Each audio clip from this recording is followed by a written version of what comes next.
এই চ্যানেলে সম্প্রচারিত সকল খবরই সচেতনতামূলক এবং শিক্ষণীয়, কোনো কিছুই প্রভাবিত নয়। দীর্ঘ 10 মাস ধরে বেতন পাচ্ছেন না রাজবংশী ভাষার শিক্ষক শিক্ষিকারা। বকেয়া বেতন দেওয়ার দাবিতে এই দিন বালুরঘাটের দক্ষিণ দিনাজপুর জেলা শাসকের দপ্তরের সামনে গণ অবস্থান করে the greater Cooch Behar people's association. এই দিন বালুরঘাট শহরে মিছিল করে এসে জেলা শাসকদের দপ্তরের সামনে বিক্ষোভ অবস্থানে সামিল হন সংগঠনের সদস্যরা। জানা গিয়েছে, দক্ষিণ দিনাজপুর জেলার 16টি স্কুলে রাজবংশী ভাষায় পঠন পাঠনের জন্য 43 জন শিক্ষক শিক্ষিকা নিয়োগ করা হয় গত ডিসেম্বর মাসেই। বিক্ষোভকারীদের অভিযোগ, দীর্ঘ 10 মাস হয়ে গেলেও এখনও পর্যন্ত বেতন পাননি ওই সমস্ত শিক্ষক শিক্ষিকারা।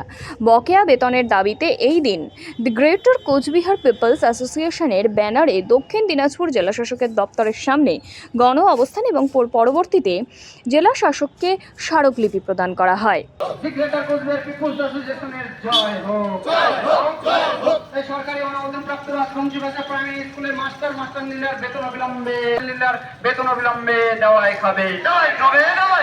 রাজবংশী ভাষা প্রাইমারি স্কুলে মাস্টার বেতন নিয়ে তালবা নাকানো ডিএম সাহেব জবাব দাও। জবাব তোমায় দিতেই হবে।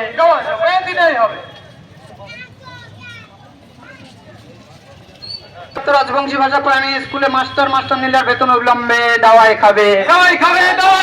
সরকারি অনুমোদন প্রাপ্ত রাজবংশী ভাষা প্রাইমারি স্কুলের শিক্ষক শিক্ষিকার বেতন অবিলম্বে। সরকারি অনুমোদন প্রাপ্ত রাজবংশী ভাষা প্রাইমারি স্কুলের মাস্টার বেতন অবিলম্বে দেওয়াই খাবে। সরকারি অনুমোদন প্রাপ্ত রাজবংশী ভাষা মাস্টার বেতন অবিলম্বে দেওয়াই খাবে। জয় হোক। গ্রেটার কোচবিহার পিপলস অ্যাসোসিয়েশনের জয় হোক। সরকারি অনুমোদন প্রাপ্ত রাজবংশী ভাষা প্রাইমারি স্কুলে মাস্টার বেতন অবিলম্বে দেওয়াই খাবে। সরকারি অনুমোদন প্রাপ্ত রাজবংশী ভাষা প্রাইমারি স্কুলে মাস্টার রাজবংশী জয় হোক। জননেতা মানে বংশীবদন বর্মন ডাঙ্গরিয়ার জয় হোক। জননেতা মানে বংশীবদন বর্মন ডাঙ্গরিয়ার জয়। জয় রাজবংশী, যথা ধর্ম তথা জয়। আজকে দি গ্রেটার কোচবিহার পিপলস অ্যাসোসিয়েশনের পক্ষ থাকিয়া আমার যে রাজবংশী জননেতা মানে বংশীবদন বর্মন মহাশয় নির্দেশে এই বালুঘাট ডিএম অফিসত এই গণ অবস্থান। আমার যে আজকের যে অবস্থানের মূল যে বিষয় সেটা হল যে দীর্ঘ মানে সরকারি অনুমোদন প্রাপ্ত রাজবংশী ভাষার যেসব মাস্টারনি ঘর আছে আমরা দীর্ঘ 10 মাস যাবৎ মানে স্কুলের তার যে কর্মরত বেতন সেই বেতন পায় না। আমার দক্ষিণ দিনাজপুর জেলার পার্শ্ববর্তী যে জেলাগুলো আছে, উত্তর দিনাজপুর, আলিপুরদুয়ার, কোচবিহার, জলপাইগুড়ি, ওই সব জেলাগুলো কিন্তু নিয়মিত বেতন পায়।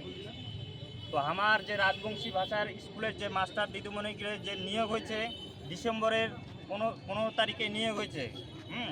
তো সেক্ষেত্রে 10 মাস হয়ে গেল এতদিন যাবৎ কিন্তু এই জায়গার দক্ষিণ দিনাজপুর জেলার কোনো মাস্টারনি বেতন কিন্তু পায় না।